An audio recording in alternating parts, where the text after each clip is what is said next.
Carole est une ancienne prostituée, sortie il y a plus d'1 an d'un bar à Champagne dans lequel elle a été enfermée plusieurs années en Belgique.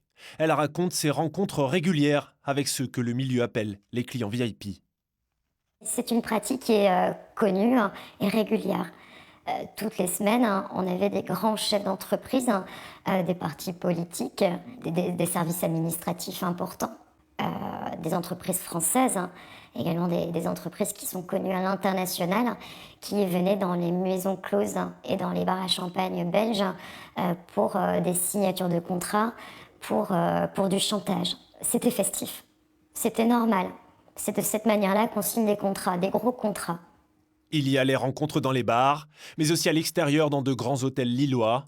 Là encore une pratique très courante. Chaque semaine, on était invité à des soirées effectivement pour des contrats, des clients qui pouvaient être, des personnes qui pouvaient être au courant ou pas au courant. On était habillés comme des jeunes femmes normales, hein. C'est-à-dire qu'on ne voyait pas que c'était des personnes qui venaient de bars à champagne ou de maisons de prostitution.